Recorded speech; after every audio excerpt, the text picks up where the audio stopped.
need, just call in. Conversations with Coach La La La La La La La La La La La. Coach La La La La La La La La La. If you got something on your mind, you can call in, you can hit a line. She the realest, ooh, she the realest. You can tap in, loud, always get a business to empower you so that you can do every and anything that you want to. Kicking it with Coach LA, it's time to listen to conversations that's gonna keep you winning. Sunday nights at 10 p.m. on the air and each just calling. Conversations with Coach La La La La La La La La La La La. Coach La La La La La La La La La La.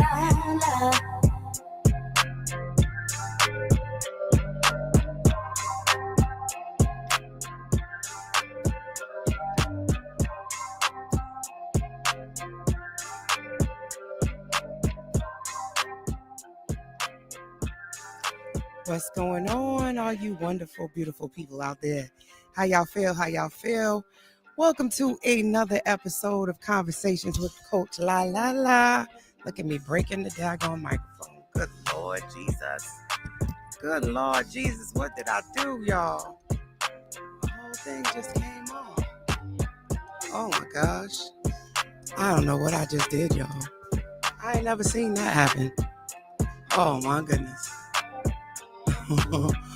Ooh, I didn't have all kinds of things happen tonight, but that's the first time I ever had that happen. So yeah, how y'all feeling? How y'all feeling? It's gonna be an interesting night. So y'all know that I have been doing a lot of great things. So shout out to Vic Breedy and the Selfish Women's Group. Today we did our group that we do pretty much quarterly. So shout out to everybody who attended that. I also had an opportunity to go to the Black Joy Day hosted by Java with Jimmy.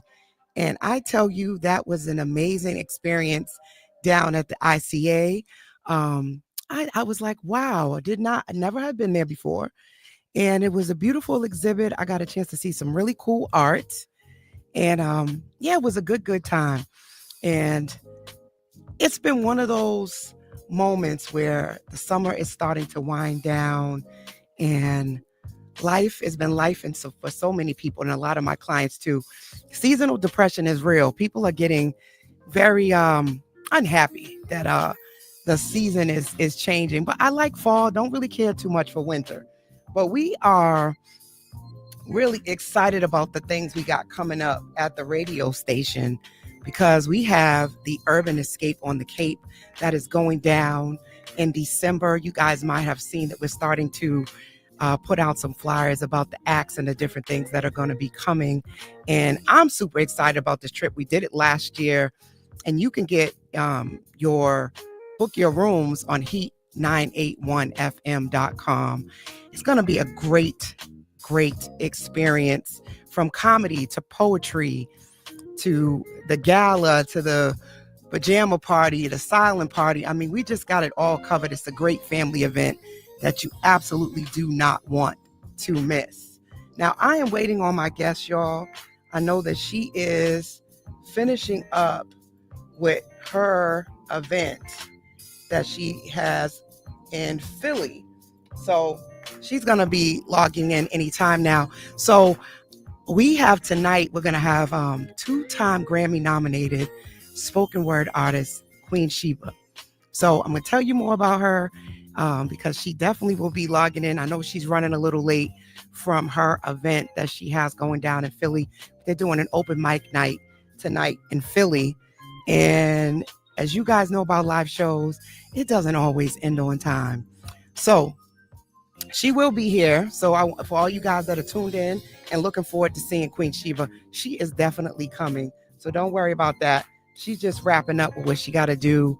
If you've ever been to any of her shows live, which I have been to 3 hip hop versus poetry shows here at the City Winery in Boston, and they were absolutely phenomenal shows. So you guys definitely want to make sure that you don't miss her when she brings that show back to Boston. We also have our very own VCR, who is going to be doing a show also at the City Winery coming up really soon. And his tickets are also on sale. So you guys don't want to miss that. I want to make sure I get the right date for y'all as we wait for my guest. So he is doing the second go round at the City Winery. This is VCR. He also is one of the hosts of Mic Check 1212 that comes on Mondays. And that is going down Sunday, September 21st at the City Winery. So y'all might check that out too. Is she here yet? No, not yet. So we got that going on as well. And it's just been a really nice time connecting with the community. Today at the Selfish Women's Group, something that we did that I thought was absolutely phenomenal is that we talked about giving and we talked about gratitude. And we had to write letters to someone who has shown up for us. And I thought that that was something that made us all sit and pause for a second and think about life and think about folks that you don't have to ask to show up for you and how they just show up for you when you least expect it. And yeah, so that was a great experience. Shout out to Vic Breedy again. She did a wonderful job facilitating the Selfish Women's Group today. And I enjoyed it a lot. I really, really did. And all the ladies, shout out to my new friend, Lisa. Hey, Lisa, I think you also were tuned in earlier and shared the post. So I appreciate you. But yeah, it's been a great summer thus far. It's been so many great things going on in the city, and we couldn't have been more thankful. Some of you know that this particular week we voted, and there's a lot going on in the city. Shout out to Josh Kraft. He actually dropped out of the mayor race. So right now, Dominguez is trying to do a recount, and it's just a lot of stuff going on in politics. It's a very interesting time, I would say, in our world in terms of leadership. So we don't know what's going to happen in Boston, but as of right now, Mayor Wu pretty much has it in the bag. So, shout out to Mayor Wu. I mean, at this point, there's no competition. She pretty much has won because Josh dropped out. So I don't know what's going to happen, but it's something to see. It's definitely something to watch as we navigate these terrain. Something that also I want to quickly talk about because I don't really know what happened, but today I saw a really disturbing video, and it made me think about the state of the world. And it happened on the 28 bus today. Mike Dees posted it. I also saw a couple other people talking about it, but a young lady pushed the old lady off the bus, and I'm not really sure what was going on there, but I just want to really pray for the world and pray for us to be a little kinder and a little nicer, especially with, you just never really know what people are going through. And that video was very disturbing because you wonder what was going on with the young lady.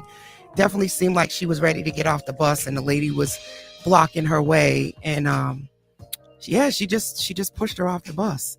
And I just felt for her. I felt for the old lady. I felt for everyone watching it, and just how frustrated we can be when our backs are up against the wall.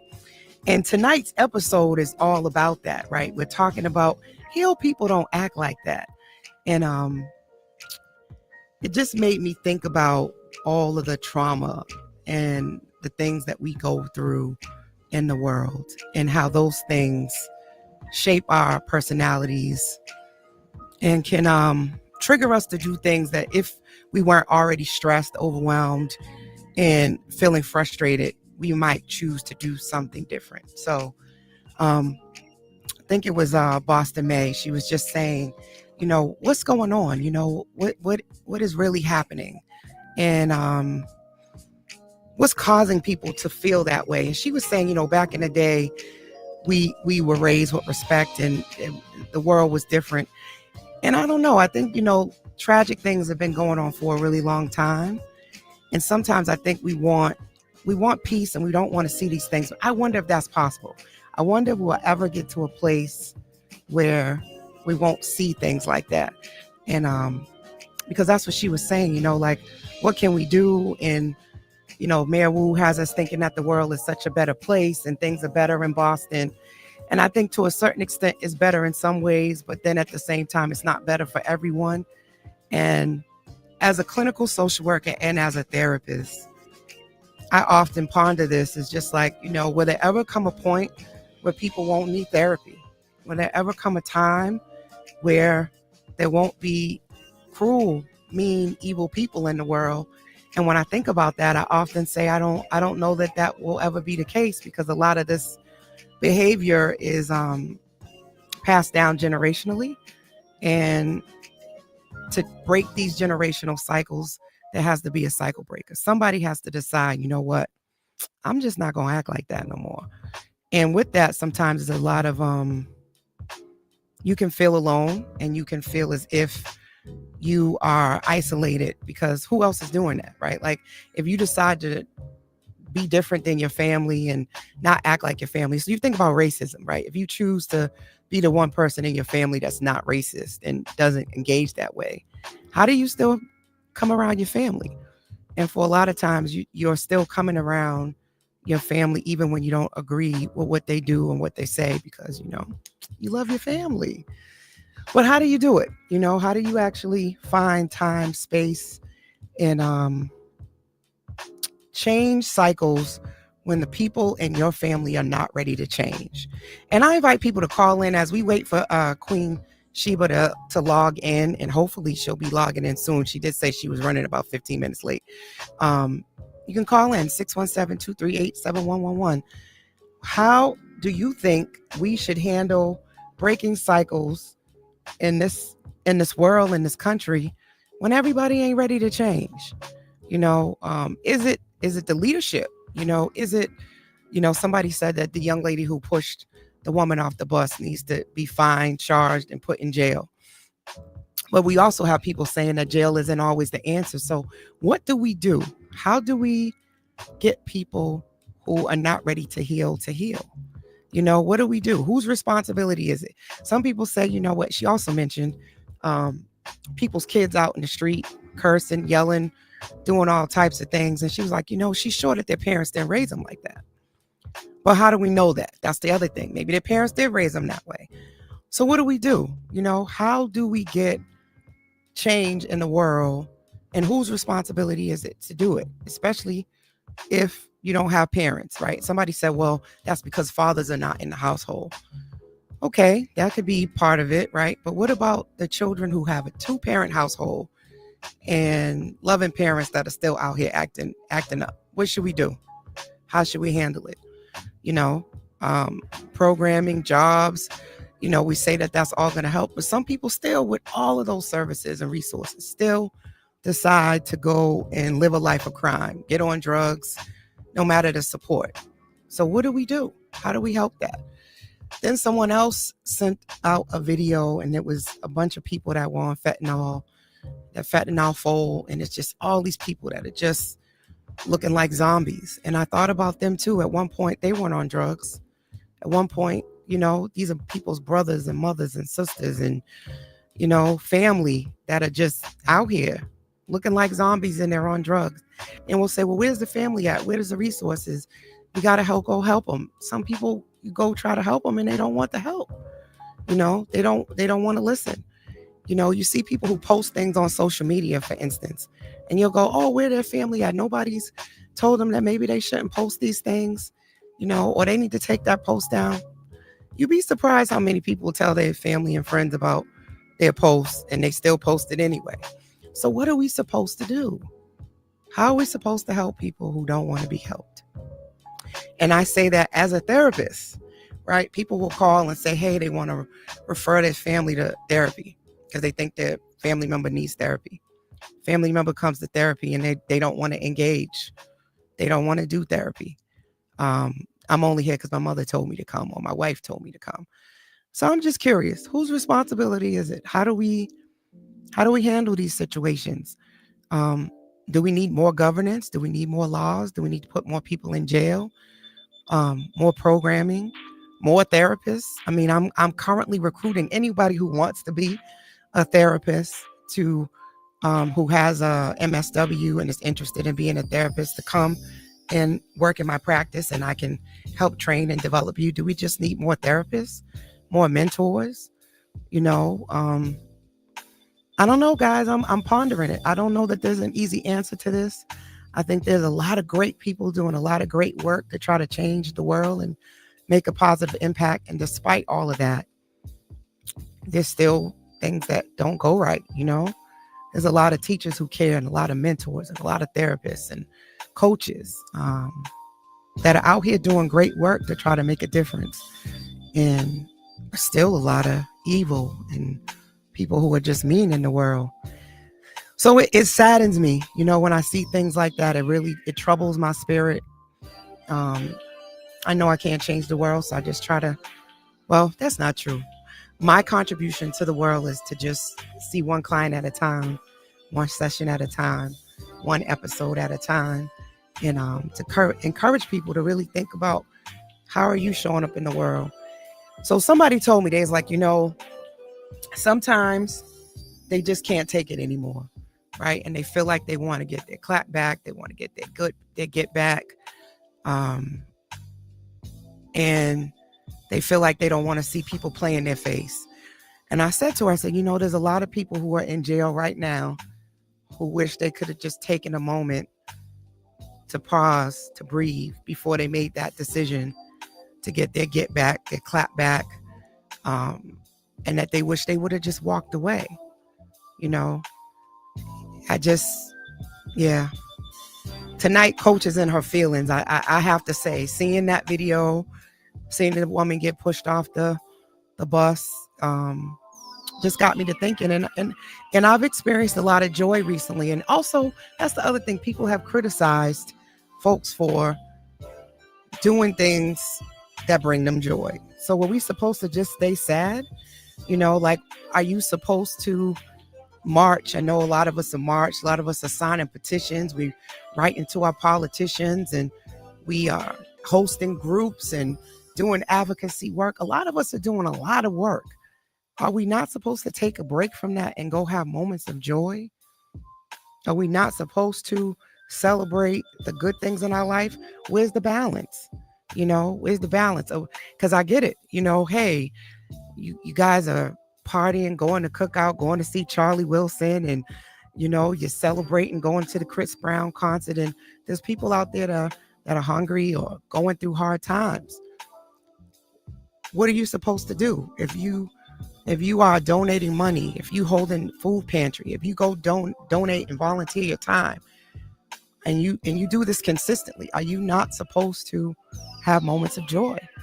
As a therapist, I think I have about 40 clients. I spend a good amount of my time doing groups and mentoring. Am I not supposed to take a break, practice self-care, and have a little bit of joy in my life? How do you have balance? Thank you, Weena. Weena said people have to want to make the commitment to change themselves first. Then family, friends, and counselors can help. Agreed. You know, I think the most challenging thing about helping people change is that they got to want to change. I'm trying to remember the lady who said this, but can't remember her name right now. But she was saying that people are not capable of changing, and I disagree.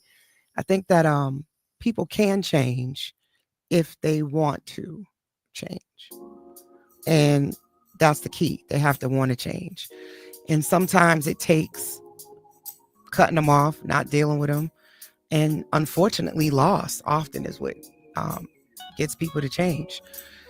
So anyway, I'm on my rant because I'm also just trying to kill a little bit of time so that Queen Sheba can get on here. I was concerned that we might have this issue because she had a show that was supposed to end at 9:30, and I was hoping that this wouldn't happen, that she wouldn't miss the show and we would run late, but here we are. So in any case, if you want to call in and you want to talk about Heal People Don't Act Like That, is what tonight's show is all about. And we are in episode 135. Cannot believe that. And it is season 8, The Power of the Pivot. And we are talking about reclaiming. Last series, we were talking about the rise, right? So it was all about rising above the adversity. And now it's about reclaiming your space, your identity, reclaiming your power, your time. That's what this whole series is all about. And faith is the foundation for healing, especially for addressing generational cycles, right? And those are those things that get kind of passed down throughout your family. You know, that might be gossiping, talking behind each other's back. Maybe, folks, big one, you borrow money, no one gives it back. Or, no, people don't really address their feelings, they repress it. Or the cutoff game, people isolate, and there's a lot of cutting family members off, and you're not invited to the cookout no more because you stood up to family. Or there's deep rooted secrets that cause a lot of shame and guilt that no one wants to talk about, right? These things sometimes can create a lot of adversity and trauma and drama in people's family systems. So tonight we were talking about heal people, don't act like that. One of the things, and Queen Sheba, when she jumps on here, she has a piece that is entitled that. And she talks about, if you are healed, one of the things she said, if your partner's phone is flipped over face down, a healed person doesn't get anxiety about that. But if you've been cheated on, betrayed by a partner, you see that phone flipped over, you got all types of triggers and emotions going on, and you might even cause a whole argument with your partner. And they may not be doing anything, but because of your past, you show up in that relationship carrying that same baggage over into your new relationship, and they may not even get it or understand why that's a trigger for you, especially if you're not really good about expressing some of your past issues and trauma. So that's what we're supposed to talk about tonight. I'm hoping Queen Sheba's going to come on here any second now. Y'all know my show's only an hour, so I'm not sure what's going to happen, y'all. This has never happened where we are running this behind, but I'm hoping that she'll be able to pull away any moment now. So all you wonderful people who are expecting to see her will get a chance to talk to her about her new album. I forgot to hit go live on Instagram. All right, there's Instagram. So shout out to everybody who's tuned in on Facebook, on LinkedIn, on Twitch, YouTube, and now Instagram. So we are waiting for our guest, and I have opened up the phone line so that if you wanted to call in and talk about heal people, don't act like that. What is one of your situations or your story where you're like, yep, I'm still not healed from that? You got a trigger, you got a situation, you got something that, is a pet peeve that is connected to your past trauma. We are in season 8, The Power of the Pivot. Last series, the first series of this season was about the rise. Now we're into the reclaim. So we are reclaiming our identities and our power and our time.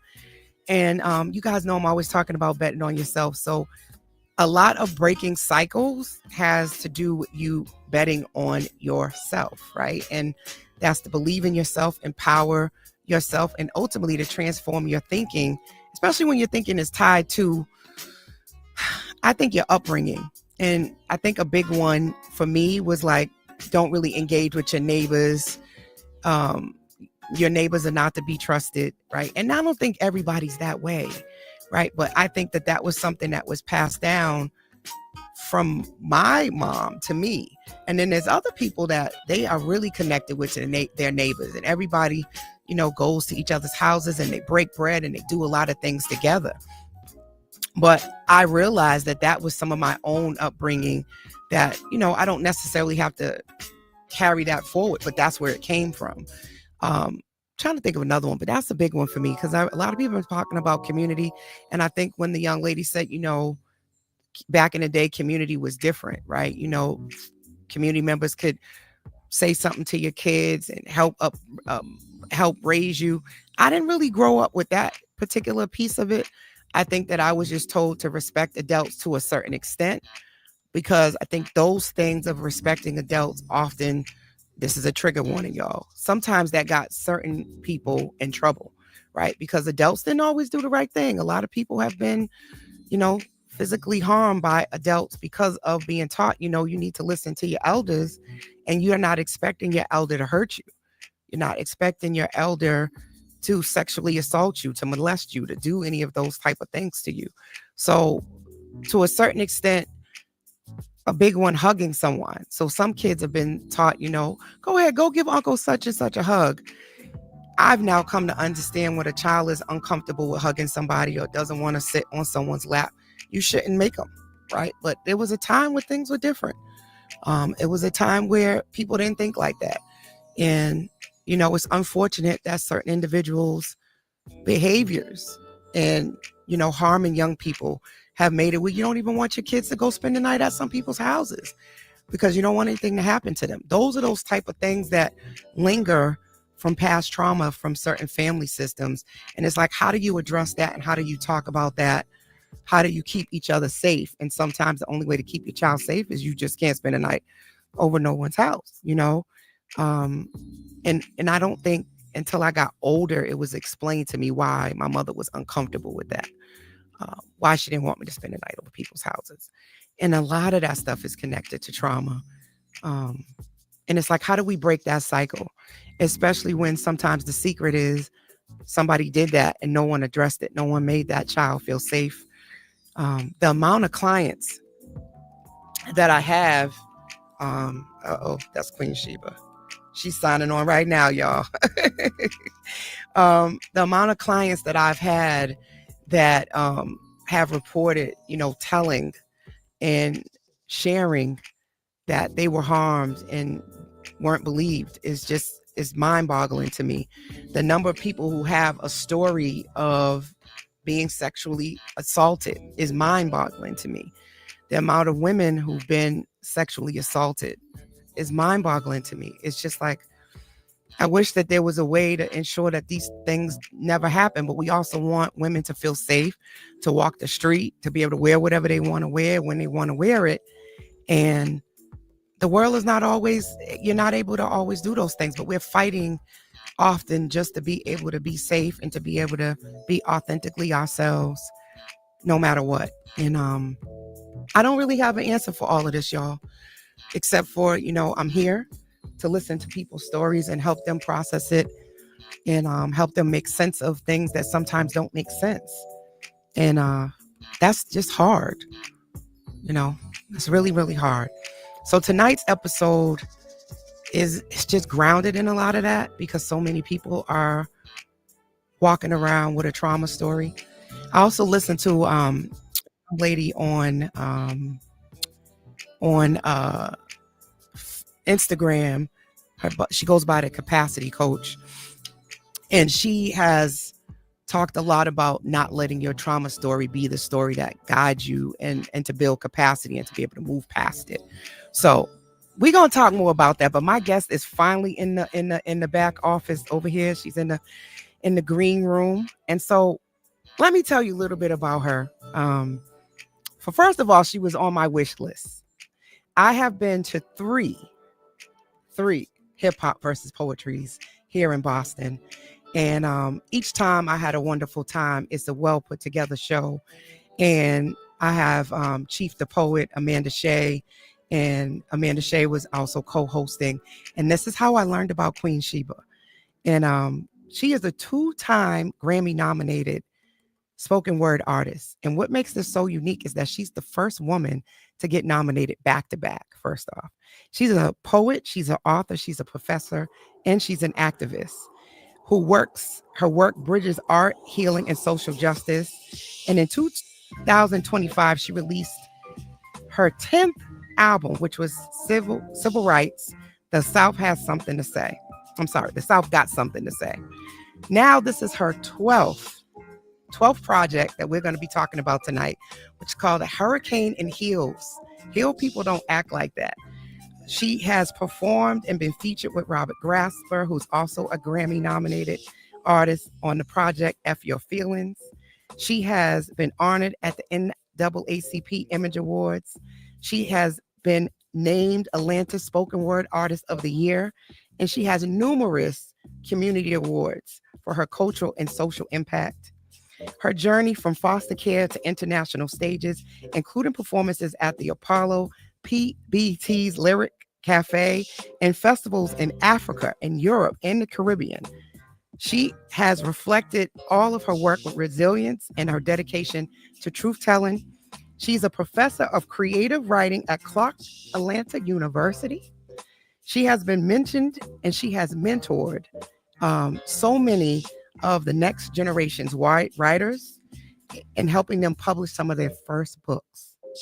She's known for her bold authenticity and her unapologetic storytelling. So I want to welcome Queen Sheba because she's finally here to Conversations with Coach La, to the virtual couch. I hope the sound and everything is going to go right. I hope everything's just going to go as planned. And I'm going to bring her on the stage. And hey. And she, Hello. there you go. There's your sound. Hey, good. I'm glad. I'm so glad. I'm so glad you made it. I was just telling everybody that you were finishing up your show in Philly, and you are a busy bee. Oh man, you got to get it. It's like sleep while you did. Look, my edges is coming out.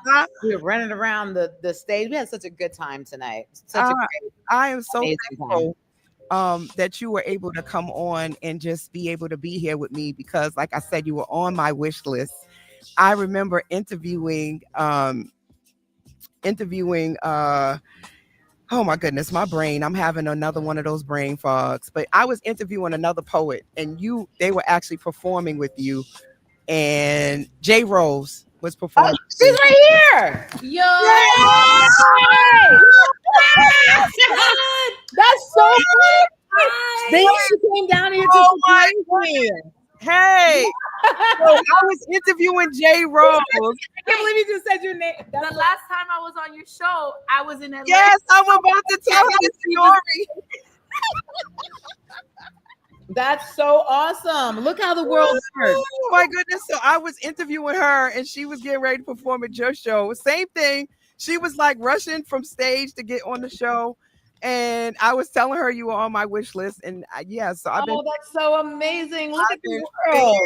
And I told them all night too. I was like, I got to get to this interview. We got to end at 9. I mean, the poetry was so good. Yeah. Oh, I love you too. I love you. I love you, J Rose.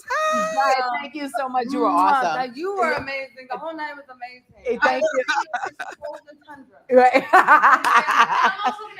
I tell you, so Yeah.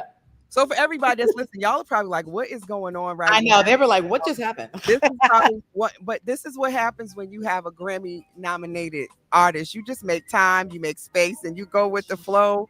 This is like once in a lifetime. Fabulous was talking about his son met Steph Curry, and Steph Curry asked him to come and shoot with him, and he was like, nah. And his son was like, I didn't want to miss in front of everybody. And his father was, he was like, well, I'll do it next time. His father's like, when's the next time you're going to get a chance to shoot with Curry? So there's these moments where you just make it happen and you show up and you just do what you do. So you have an extensive bio, first off. Like I was reading it. I was like, if I read your whole bio, but you have just been doing so much. You have so many projects. Your catalog is amazing. This new project that you have is just absolutely phenomenal. I've been thank you. My heart and soul is in that. I've been rocking it and listening to it. So I want to get into that. I want to get into who is Queen Sheba above and beyond this poetry and this spoken word. Like I know that this is your heart, but what is something that you want the audience to know that if they've never met you, never ever downloaded your work, and they're hearing about you for the very first time, what is something that they can't go Google?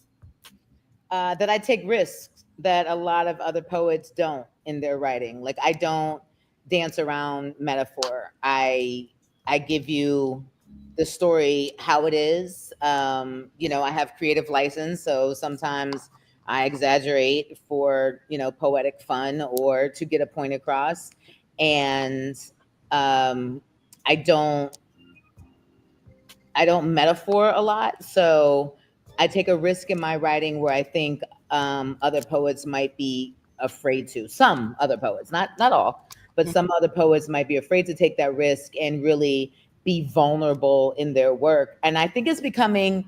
I think poets are starting to feel more safe now that mental health awareness and being mentally healthy is something that people are starting to feel safe about, and starting to feel safe talking in public about.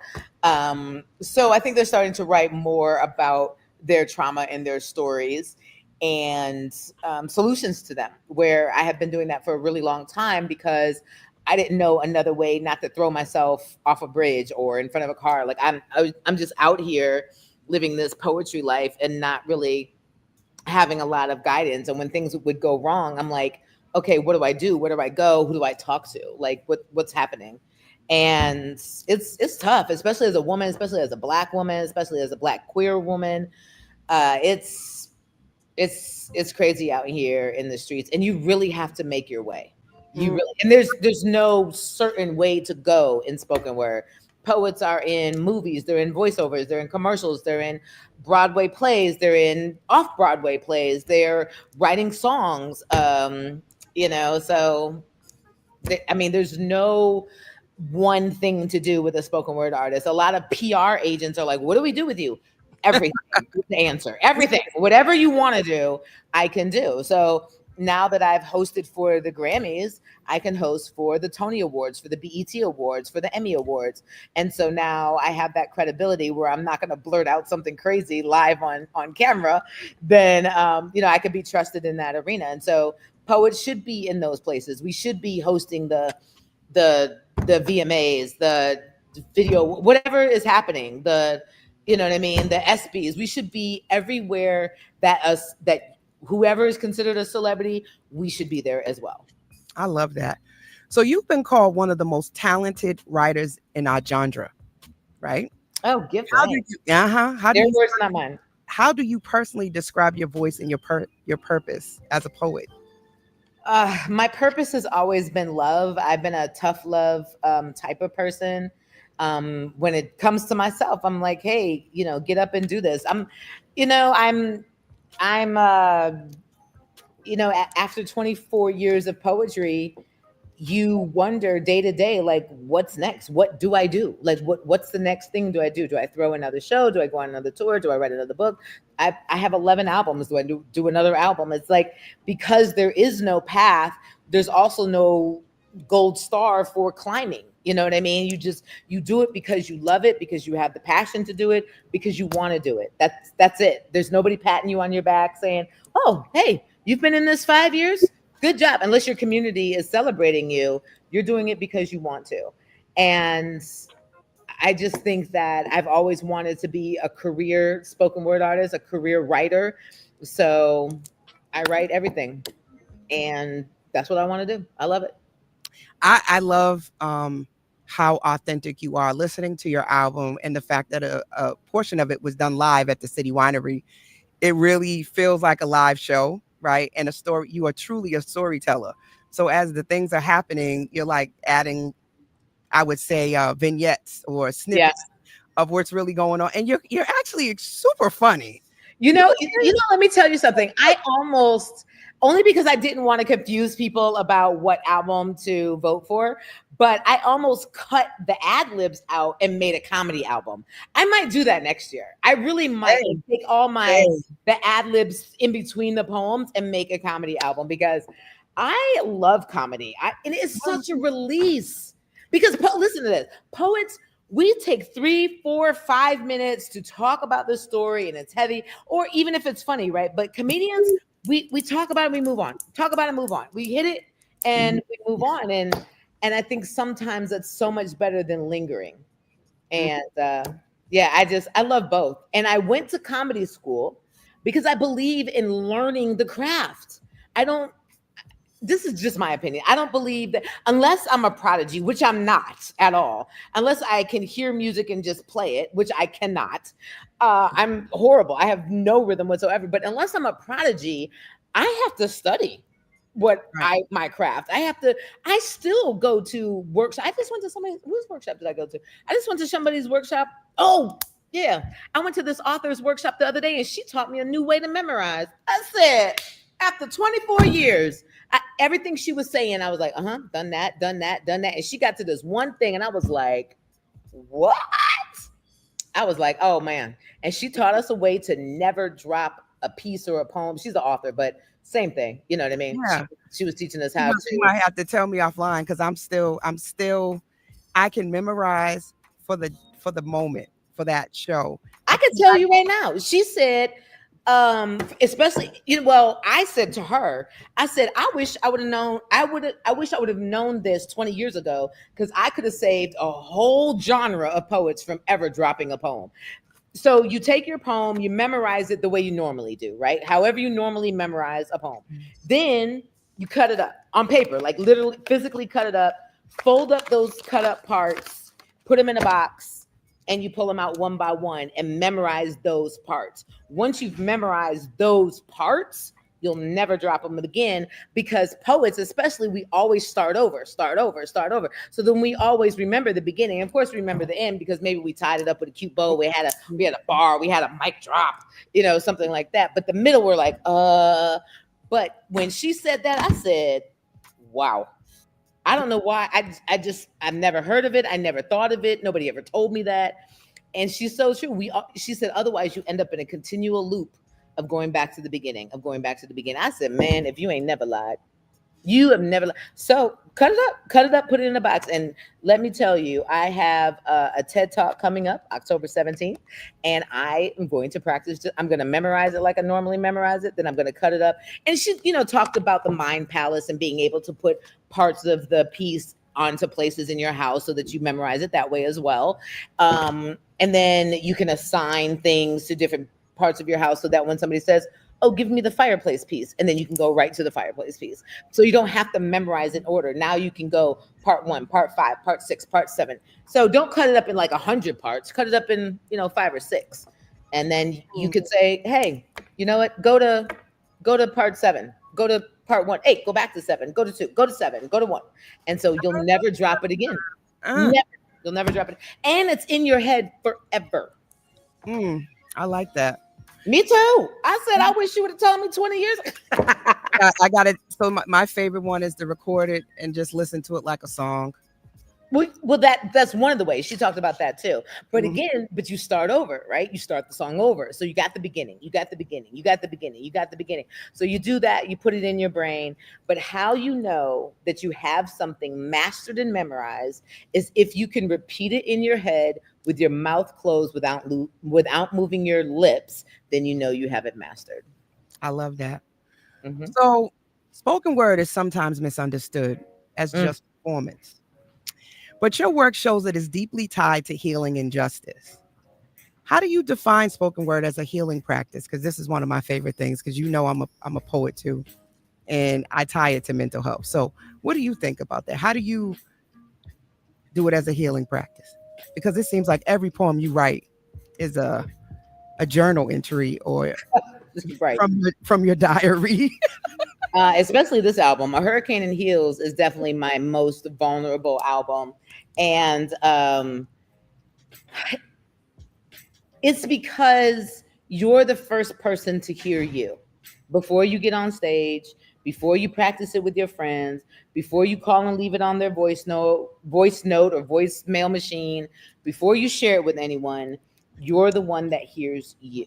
And so if you're not offering yourself a solution, a way out of the problem.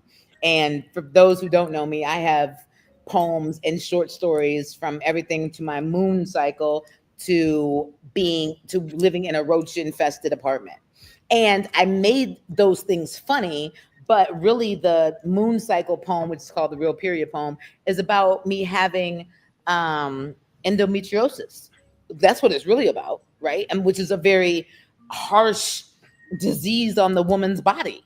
from not eating right, from too much sugar, from too much carbs, from not drinking enough water, from genes, from biology. And then living in a roach infested apartment, that was my experience when I moved south to Atlanta. That was one of my first experiences. And it was nobody's fault, it was nobody's problem, it was just where I lived, you know? And I had to laugh about it before I cried. There were roaches everywhere. Good Lord. I had to make it funny before I passed out and threw everything away and set the apartment on fire, you know? So yeah. But it's always an undercurrent of social politics. So even the Roach poem, but it's not even a poem, it's a story. It's a hilarious story. The undercurrent is, why are there an influx of roach infestations in lower economy and neighborhoods where people look more like us? Why? Yeah. I mean, we're in the South. It should be equal roaches for everybody, you know, or none. How about that? I told you she was funny. She said equal roaches for everybody, or none. Like, why is it that we have McDonald's, Wendy's, et cetera, rats and roaches, where up in Buckhead they got Sprouts and Publix, and we got yeah, we got rotten fruit from Kroger that's been sitting there for 4 days. One of the poets here, Donnell, Brother D, had posted a video. He was shopping, forgot which supermarket it was, but they had molded bread and it was just on the shelf. He like literally did a video and he was like, this just shouldn't happen. But this brings me to my next segment, because we're going to talk about this, which is, what does therapy mean to you? And I want to sort of talk about the album, right? The title of this album is A Hurricane in Heels. Heal People Don't Act Like That. It's such a bold title. What inspired that title and this body of work?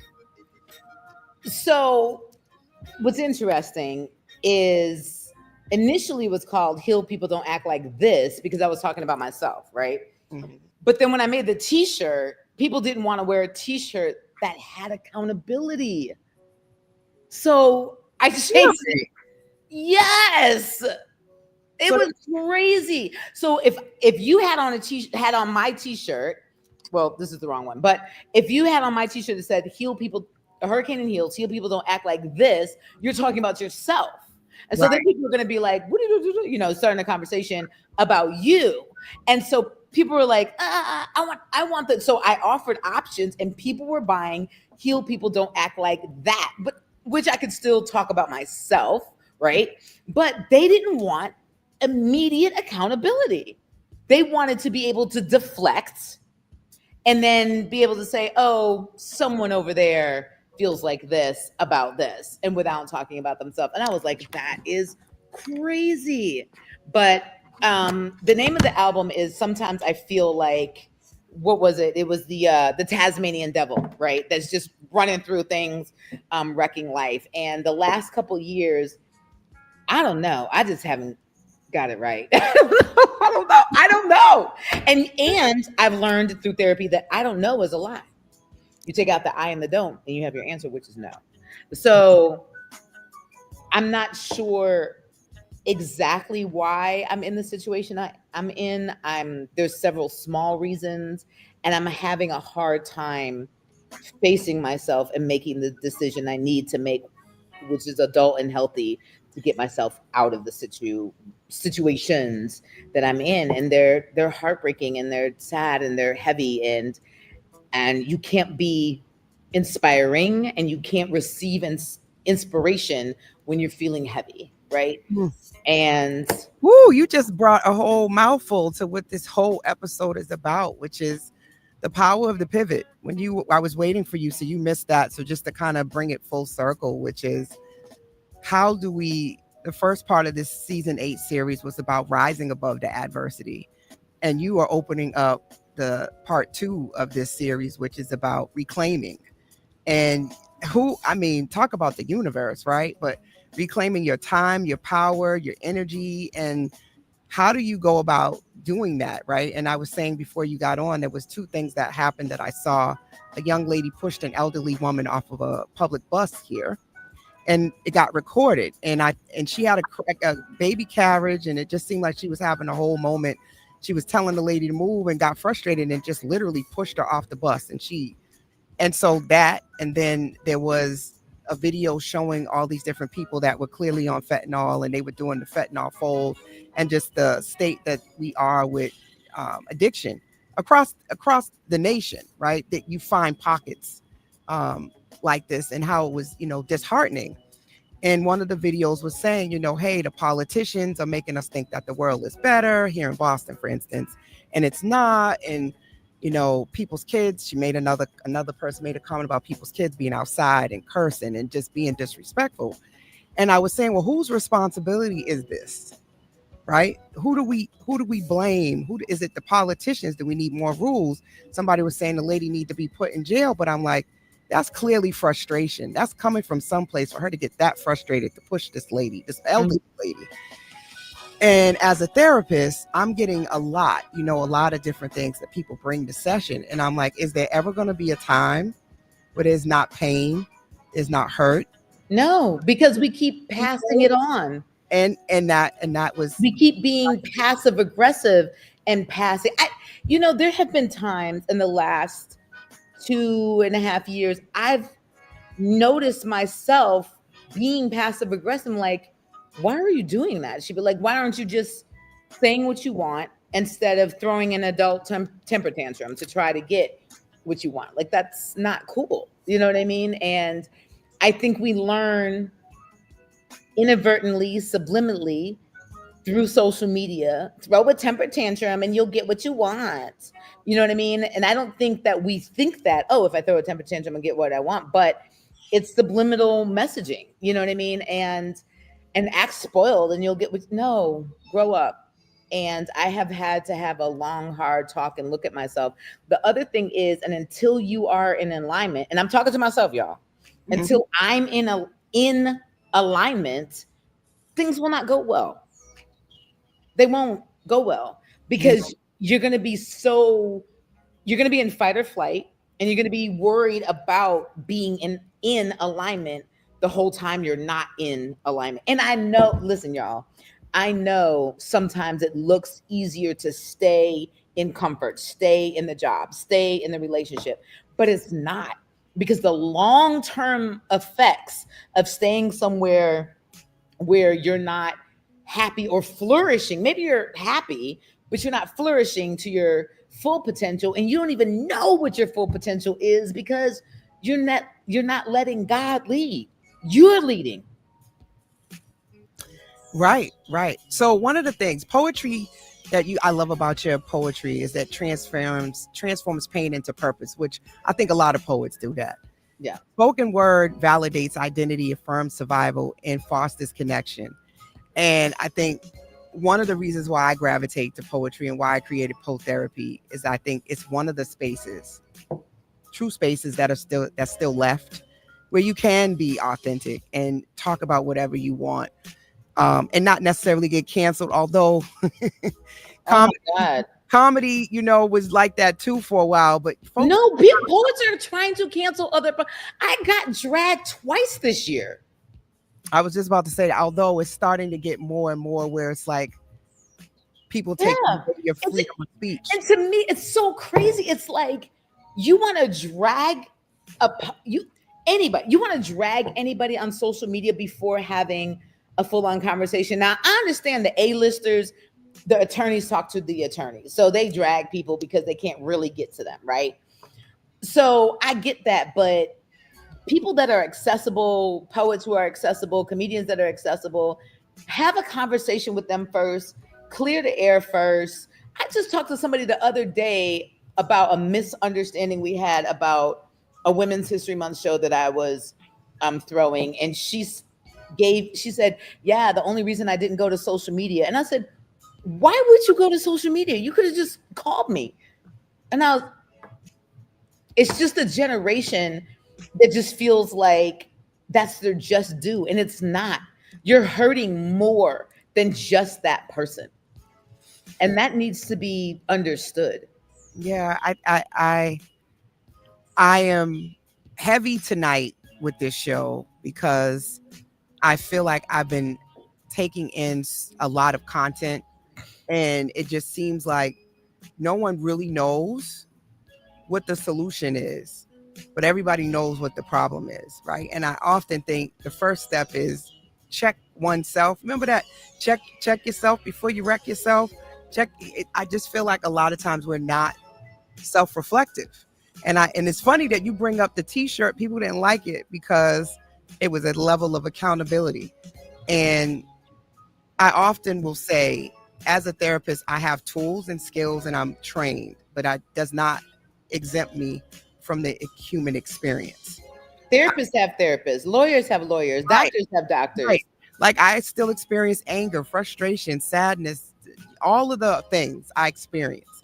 I just may not react to it as someone who, AKA, heal people don't act like that. I might actually choose something else. So let's talk about that poem, right? The one that you did, Heal People Don't Act Like That.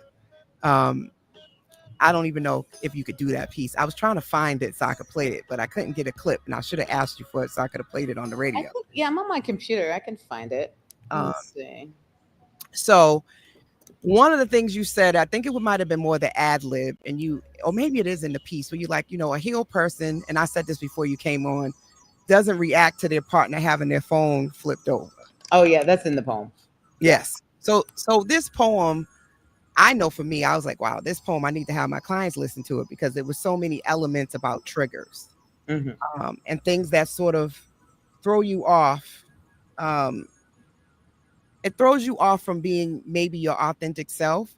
But how have you used your poem? And you're saying right now you're in some situations, I don't know if you're going to talk about them, but where your poetry is reflecting your real life. And one of the things you're like, I don't know if I'm still going to even be in this relationship on Sunday. And you kept that in there. And let me tell you something. There was a part that the person that it was about, there was another part that made it more specific, and only that person would know. Well, maybe like a couple of my friends. And I was asked to take it out, and I was angry. I was like, wait a minute, this is my art. And it was at the end of the album where I was like about to send it off to be mastered. And I was like, yo, I'm only letting you hear this because it's done, not because I'm asking for your opinion. You know what I mean? But I compromised and cut out 3 words where it was like maybe like a half a sentence that kind of specified who I was talking about. It didn't make or break the banter, but I regret it. I regret taking it out because it was a shock to the chest. And I still have it like in the original, you know what I mean? But I regret taking it out because I regret because I made the decision, allowing someone to alter my art. Because if I would have went to said person's job, I couldn't say, hey, can you move that chair to the left? Because I don't like it. You know what I mean? So that's one of those things where as a healed person, I should have been able to say, look, I know this makes you uncomfortable, but this is my art and this is my experience. And this is how I'm reflecting my experience. So yeah, I remember you might have heard this when Jay-Z and Beyonce did that her album. It might have been, which one was it? Lemonade? One of the ones where she was talking about the cheating and how he was a part of that creative process and what she talked about. And Chief, the poet, had talked about, oh, don't date a poet. Oh, it might have been Amanda Shea. All of us. You might end up in a poem. Yeah, I think it's a coffee mug. Don't date a poet, you might end up in the. I think it's a coffee mug, a T-shirt, a scarf, a billboard. Yes, I think it's everywhere. I'm like, don't date any artist for that matter, because I mean, Right. you can show up in an R&B song too. I mean, Right. It's a reflection, and they say we write our best work when we're going through stuff. Absolutely. So, I mean, half of Mary J. Blige's album is connected to stuff she went through. So, Absolutely. So,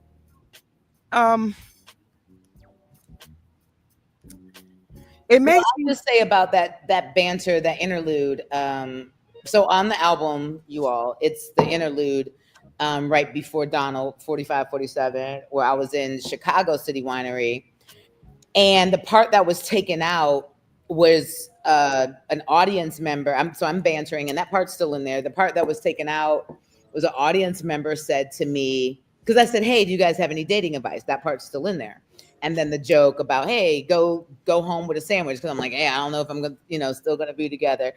And what's toxic about the reality of that is that we've been back and forth 15 times since April when I recorded that. Like, it's just like, come on, Sheba. I can only blame myself, right? And it's like you say to yourself, "Oh, I don't know what to do." No, you know what to do. You just don't need to. Yeah. You don't want to. So the part that was taken out, one of the audience members, yelled up, because I was, encouraging discussion and dialogue. One of the audience members said, "Were you happy?" So this is the part that was taken out. And I said, "Oh, that's a great question. Was I happy?" I was happy for 6 months out of 2 years. And so when said person heard that, they were like, "Oh my God, can you take that out? That's too specific to us." And I'm like, you're the only one out of millions of people in the world who's going to know that. And so I guess she's concerned that if people would see us out together, they would immediately associate that dialogue. And I could see that being uncomfortable, but I don't think if you saw us walking down the street, Coach LA, your mind is going to go to the interlude and be like, "Aha, that's you." You know what I mean? I don't think people are doing that, but maybe, you know what I mean? So I compromised and cut that little part out, but I regret it. I will say that.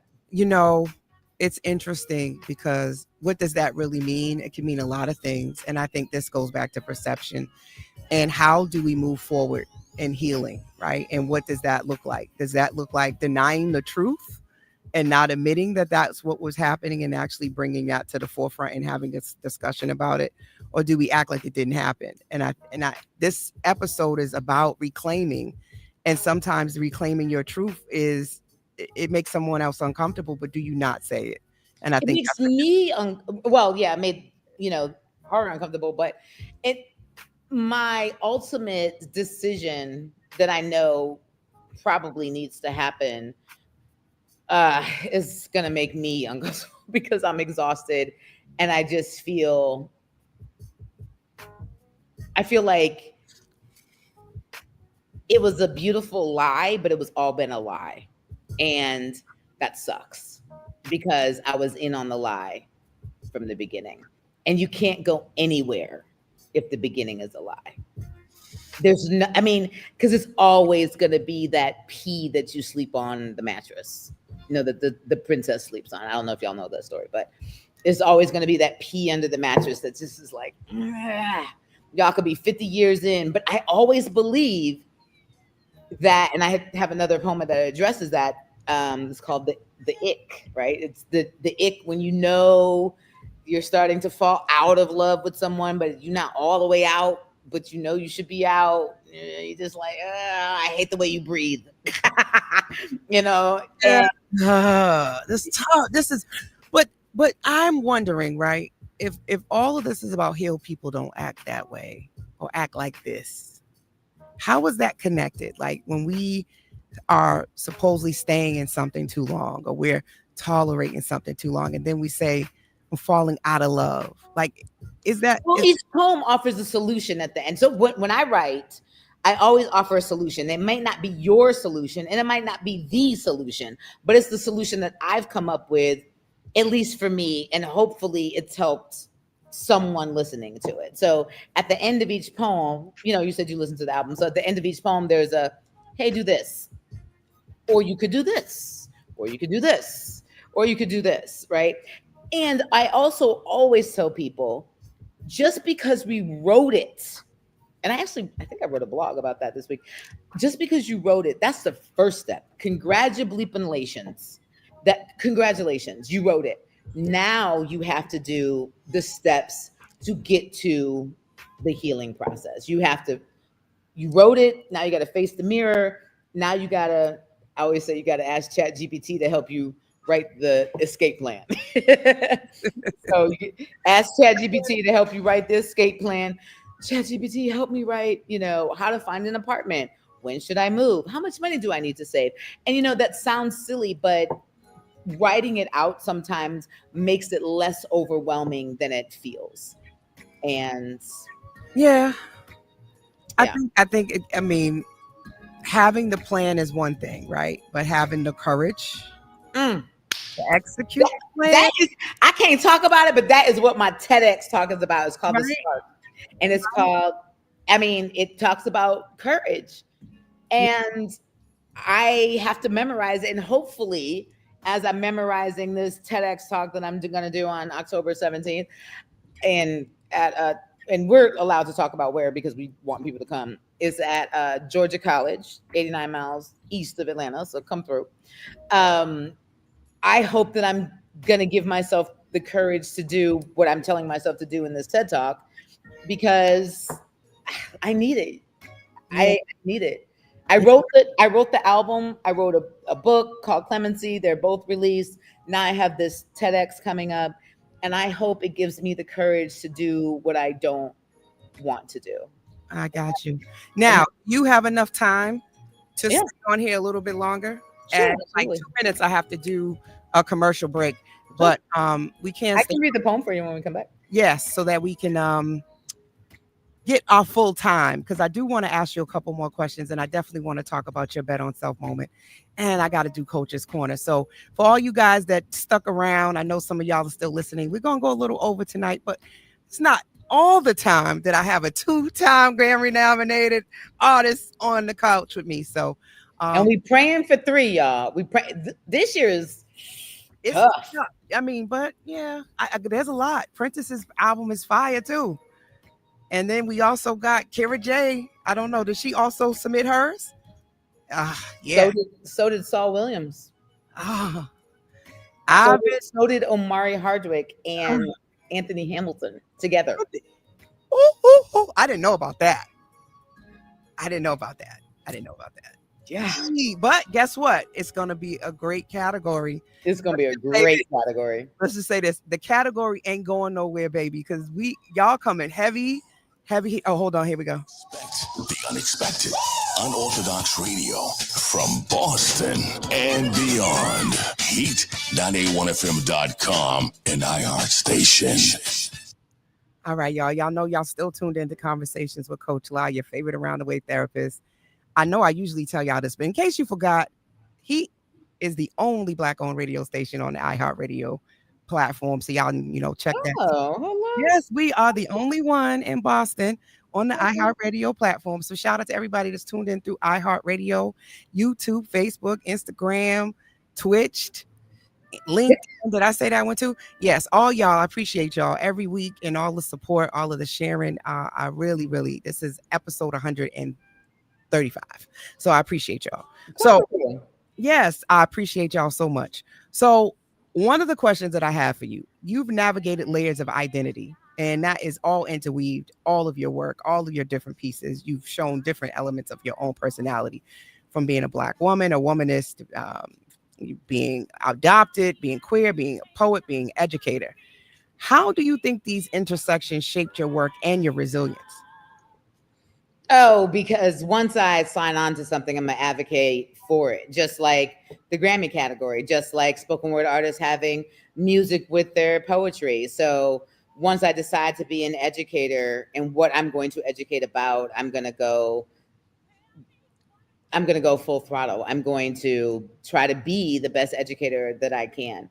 Once I know that I want to be a social activist, not a social media activist, a social activist, then you can always call on me for womanist, feminist, Black woman, queer, any issues that support those causes. And support can mean a million things. We can, talk about that. I think with gay pride rights, fair and equal wages, housing, food, shelter, clothing, it's insane the amount of access between the poor and the rich, the middle class.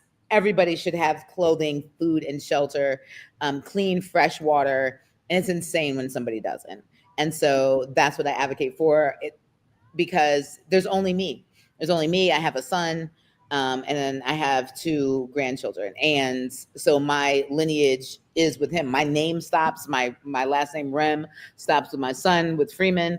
And so, the world is where I decide to keep giving forward, not backwards, because it's so important that people leave a place, leave a campground, leave the world, leave the water, leave your neighborhood better than when you found it. And that's what I think the purpose of life is. I don't know. One day I was in England, of all places, and I was like, you know what? I think the purpose of life is to leave life better than we found it. Better for the next person, better for the next generation. Tech, IT, information systems, math, sciences, the Grammys, whatever. I think our job is to leave it better, not more jacked up. And right now, Yeah, I, we yeah, we doing some we doing some damage. We really are. And I feel like, in every element, because again, this episode was all about the foundation of faith and spirituality, which I think you also have interweaved into everything you do. But that being said, let's go ahead and read that poem. I thought I was healed. I thought time had worked its magic. Thought silence meant peace. I thought the 2-year gap between heartbreaks meant I was whole again. Nobody told me healing ain't the absence of pain. It's the ability to stand still when it comes back. I don't stand still.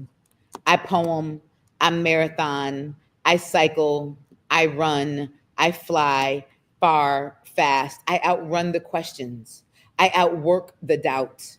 I hit a new city before the echoes of the last stage have settled. Book another tour before I've unpacked from the last one. Anything to keep from sitting with the silence. If I stop for a second, the quiet might tell me something I don't want to hear. Read books like The Body Keeps the Score, but skip the parts that sounded too much like me. Quote, as long as you keep secrets and suppress information, you are fundamentally at war with yourself, end quote. I read that line and turned the page like if I didn't linger, it wouldn't apply to me. Quote, traumatized people chronically feel unsafe inside their bodies. The past is alive in the form of gnawing interior discomfort, end quote. And ain't that something?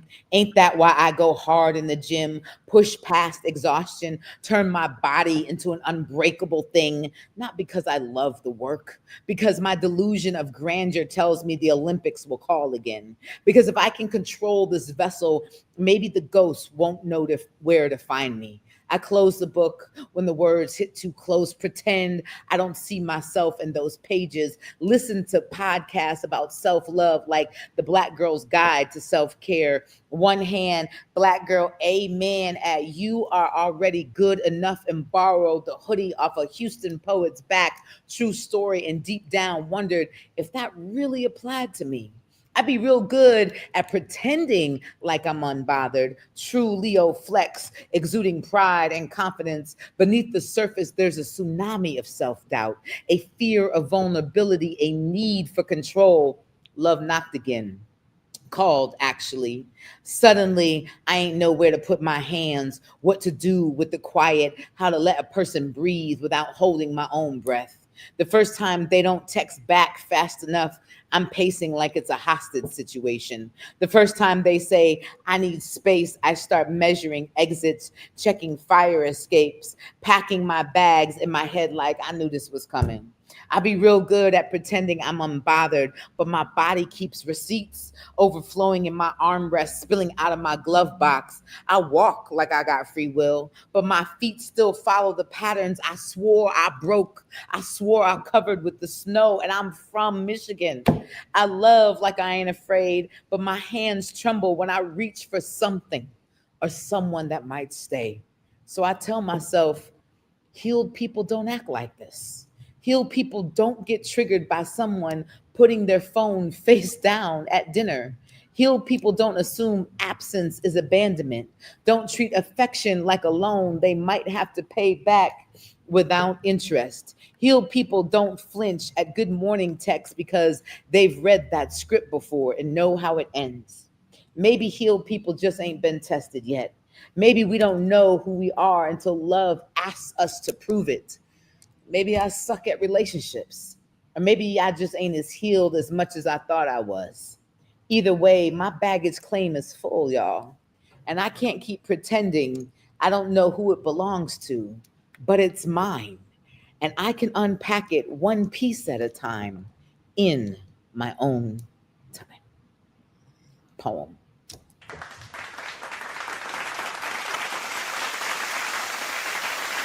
Thank you.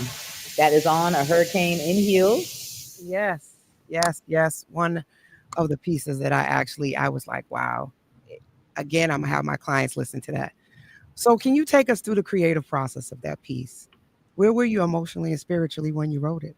I was about to cry just now, actually, thinking about just where I am. So after my ex passed away from breast cancer, during that time, I was really lonely.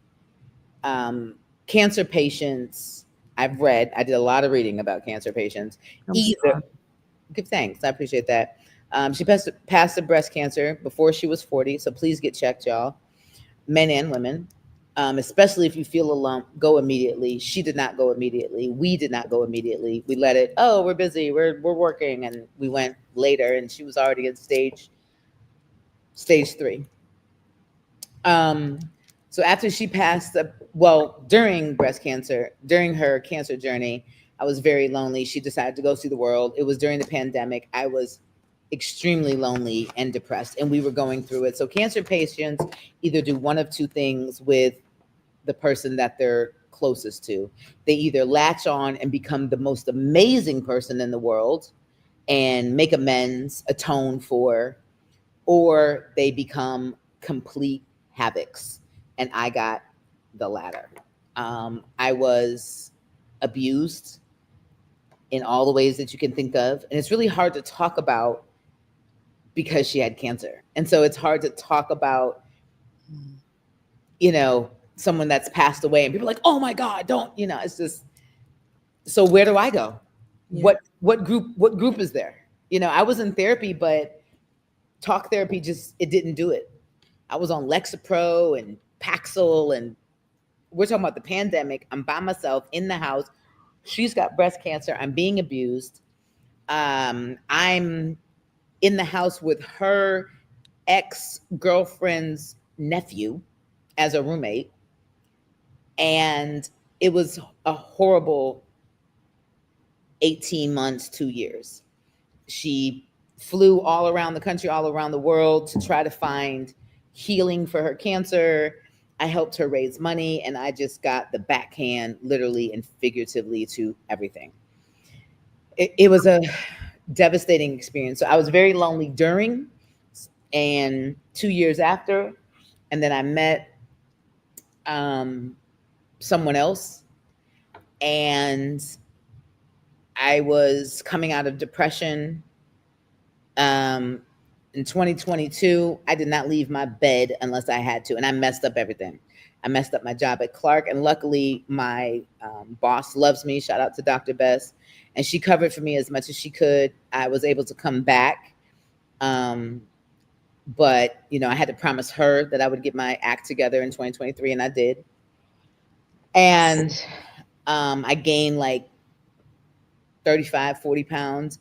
I'm talking about Uber Eats and GoPuff. That's all I was eating. I bought a dog. And the dog, since she was a puppy, I had to walk her twice a day. So I started getting back into health and fitness, which is crazy because I've run like marathons. I used to run, cycle, like I'm was fit. I was in a horrible depressive state. And when I met a woman after that, I was so desperate. I'm going to use the right words. I was so desperate to be seen, to be loved. I accepted what was offered instead of what I deserved. And I agreed. It's not her fault. I agreed to it. She was upfront. She was dating someone and said she was on her way out. Ironically, she actually was on her way out. And I was like, I've heard that story before, but she actually was on her way out. But it didn't matter because there was still that intersection, you know? And once you have that intersection, like I said, you're always sleeping on a pea under your mattress. And it just never went away. And when I wrote this album, Healed People Don't Act Like That, because healed people don't act like that. You set healthy boundaries and say, hey, I got a crush on you. You got a crush on me. I'm single right now. You're not. Holler at me when you're done. Holler at me when your plate's clear. And if you're really on your way out, it should just be a minute, right? That's what a healed person would do. Woo, you didn't set a mouthful. I need like a whole 2 hours because we can just unpack all of these different tracks. But But I didn't.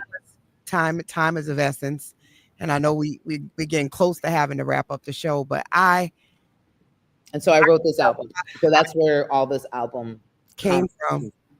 And I think that a lot of people can relate. I know I can relate. I think when I was sitting listening to it, it was a reflection of sessions, my own life.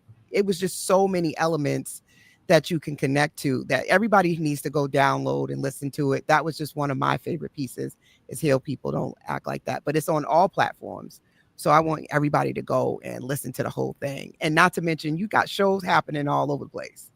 You're in Philly now. I know you have. When's the next show coming up? Where are you going to be? So I have my Atlanta shows next. I have an Atlanta listening party on September 24th in 10 days. Actually, it's Wednesday. It's Sunday. So it's a Wednesday at the Betty. It's a beautiful venue. And then I have my 10-year anniversary for Poetry versus Hip Hop.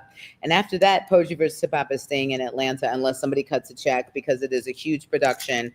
And it was just, costing a lot to take. Yeah, it was costing a lot to take on the road. There's like 15 to 18 people on each show. And it's a lot. It is definitely. I've been to 3 here in Boston. Good. Yes. One of them was on my birthday. It was July 10th show.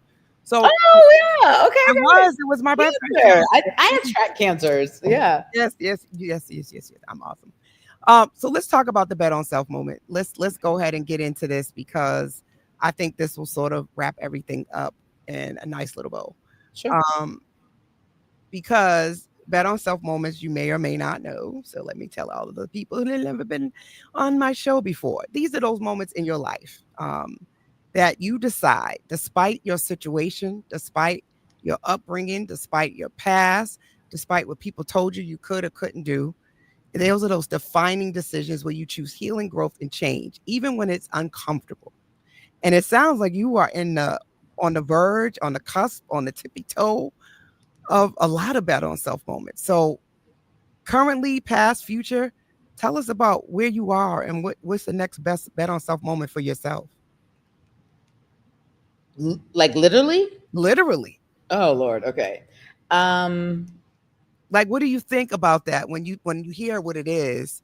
It sounds like you've been telling us about one that's about to come up. That's what it feels. It feels like you're on the verge of a Bet on Self moment. I am. I struggle with separation anxiety. I struggle with being lonely, not alone, but lonely. I like being alone sometimes. It's me and my German Shepherd. I love my current partner. Best thing that's happened in my life for the most part. And I think right now my address is Raleigh, North Carolina, but I'm not living there. And I say living there in air quotes because I'm suffering there. Atlanta has the heartbeat that I need, the art, the livelihood, the vibration of the city, and the triangle, the Raleigh, Durham, Cary, Greensboro area is for tech, it's for construction, it's for IT. It's not breathing the art or opportunities that could be in Atlanta. I love Atlanta. I love Atlanta. You talking about advocate for? I love Atlanta, and I tried with Raleigh. I'm suffering in a lot of ways. And when I say a lot of ways, I want you to think of all of the ways that you could be suffering. And I'm suffering in all those ways. And I'm afraid that I will. Oh, I'm about to cry. I cannot believe I'm about to cry on your podcast. On your show. I'm sorry. I apologize. It's both. It's a live radio show / podcast. It's all good.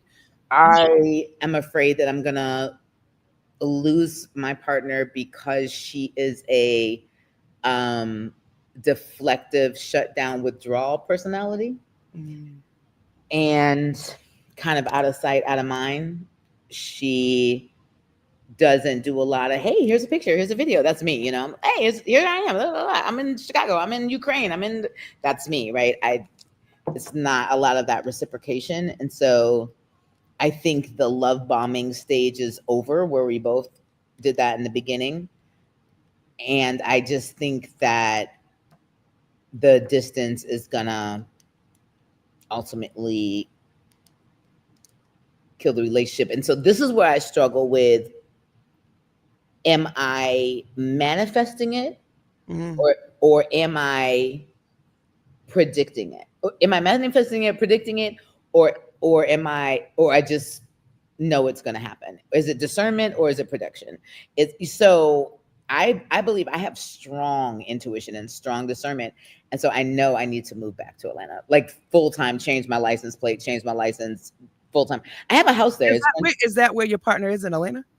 No, my partner's in Raleigh, Durham. She owns a business that's brick and mortar, which is why I uprooted, thinking that I could, I'm on my laptop, I could just live in Raleigh, Durham. It's not the same. It's not. That's a tough decision. It's not. I am Black. The triangle is not Black. It's not even supportive of Black. It's not even supportive of being gay. It's not even supportive of, it's very Trump. You know what I mean? It's not even supportive of civil rights. No pun intended. It's not even in support of, right. It's not even in supportive of poetry, art, live music. In Atlanta, even if I didn't want to perform, I could go somewhere and just chill at a, maybe you got to create it. I tried. I did. I tried for 6 months, and you're like, oh, that's not long enough. It just wasn't. They weren't gravitating to it. And I spent money on it. I didn't half step it. I had big features, spent money on it, had radio ads. The radio ads were $20. $20 on the radio. And was it Radio One, as a matter of fact? Yeah. Radio. Oh, it was Radio One. Yeah. So I mean, it just, I guess you kind of have to stay, what do you call it? Stay tuned in how this goes. Yeah. But I think my discernment is saying your love is not a contract to suffer. Another track on my album, love is not a contract to suffer. And I think when you're not happy, unhappy people make people unhappy. Miserable people make people miserable. So if I'm unhappy, I'm going to make my partner unhappy. And that's not fair to her. She didn't put a gun to my head and say, hey, come to move to the triangle. We talked about it, but we didn't talk about it enough because we both had our rose-colored glasses on and, hey, we love each other. Let's move in and be lesbians. And, and there goes that humor again. They say, give them, so we dated for 6 months and then moved in with each other. And we thought, and I can't say we, you're not supposed to speak for other people. That's another thing that healed people don't do. We don't say we, speak for yourself. Right. But we did think that because of our age, we're both of age, we thought that we would be mature enough to handle the transition, but we didn't transition. We just jumped. And it was like, oh, okay, good, just go. Hey, figure it out. There's the grocery store. There's the dry cleaners. Go. And it just wasn't the same. Yeah.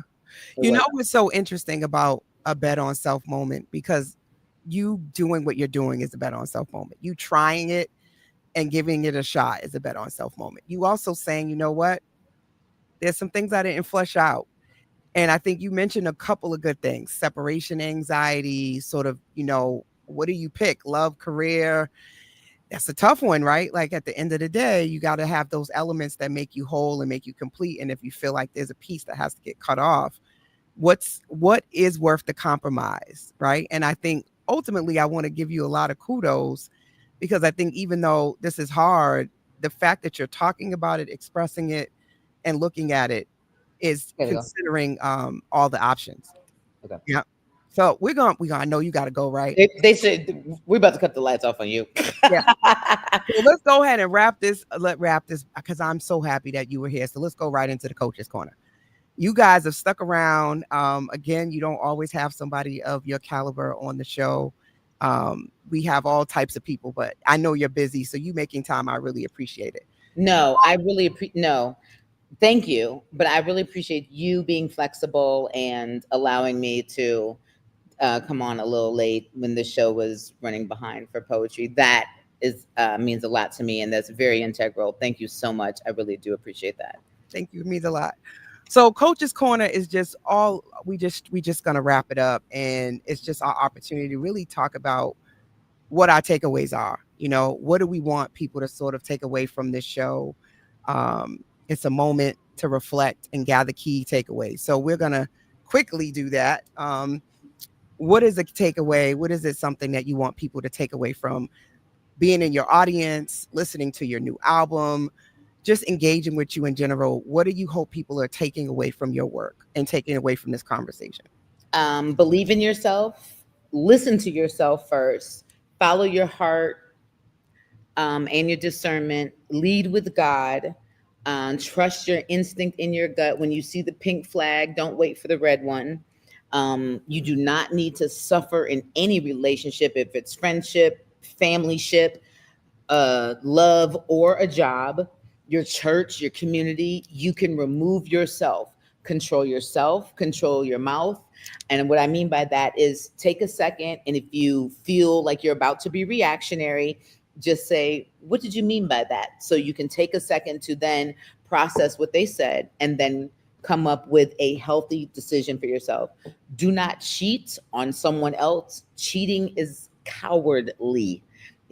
That's what I believe. You're not giving someone else the opportunity to make a healthy decision, either for the health of their body, HIV, hepatitis, whatever, COVID, for their health or for their mental health. That's not fair to them. And you wouldn't want somebody to do that to you. So be strong in knowing that you are absolutely 100% enough. And it's okay to be angry. The very last track on my album is Barbie on Fire. Because come on, I get angry. That's cool. Ain't that the truth? I know that's right. Yes. I know that is so right. So I just want you guys to all understand every one of these episodes, and this one we went very, very, very deep. And I thank you for your vulnerability and just sharing all that you did and just opening up. But that is reflective in all of your work. So I'm not even surprised.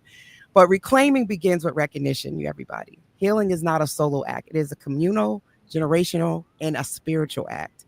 Faith doesn't erase pain. It transforms it into purpose. When you build on faith, you reclaim. So I really just want everyone to realize that this life be lifing. It is a journey. It is not all plain black and white. Therapy is not for everyone, but sometimes it's enough just to spark, just to open you up. I'm a big advocate for spoken word, for journaling. Pick up a piece of paper, a pen, and just let it out. Don't worry about what it sounds like. Don't worry about if it makes sense. But I'm telling you, it's such a release. And if you're bold enough, brave enough, go to an open mic and let it rip. And you might just realize just how much why we love poetry so much and why we find it so healing. So Queen Sheba, thank you so much for your time. Thank you so much for having me on. And if any of you ever feel pulled towards suicidal thoughts or wanting to possibly think about committing suicide, please call 988 or your local suicide hotline, or a friend. It doesn't matter why you show up the next day. It could be superficial or it could be something meaningful and deep, but we want you here and we need you and we love you and we need you to show up every day. If I had committed suicide one time that I had thought about it, I would have never been able to make it to the Grammy stage to present awards to Sheila E., Michelle Ndegeocello, Samara Joy, and so many more. It was such an amazing, amazing experience. Or make these albums to hopefully help and heal not just one person, but maybe the world. Thank you so much. I hope y'all enjoy and love A Hurricane in Heels. Yes, there are some very emotional tracks, but there's some bangers on there too. You roll the windows down, there's some bangers on there too. I appreciate you, sis. You just don't know how much. And I'm thankful for you that you're still here. I'm thankful for your vulnerability and your authenticity, especially given that September is Suicide Awareness Month, because a lot of people are going through it and they don't understand 1 + 1 doesn't equal 2. And they're just walking around with a lot. And as you guys know, I'm always taking new clients. I am here to support you. If any part of this conversation resonated with you, triggered you, you guys know how to find me on all social media platforms. And I do respond to my DMs. Therapist_Coach LA. I am truly your favorite around the way therapist. And if I can't help you, I will definitely get you in contact with someone who can, and at least send you in the right direction so that you can get support. So thank you, everybody. Keep betting on self. We'll see you next week. And good night. Thank you again, Queen Sheba. I really, really appreciate you. Good luck with everything. And thank you so much. If you're a Grammy voting member, I can't tell you who to vote for, but I do have an album called A Hurricane in Heels in the spoken word poetry category for your consideration. Yes, and please help me get to be one. I want to be in the category. Yes. Oh, yes, absolutely. Hook me up. Go to my website, DM me, and I will hook you up. Thank you. Good night, everybody. Have a beautiful week. Bye. Bye.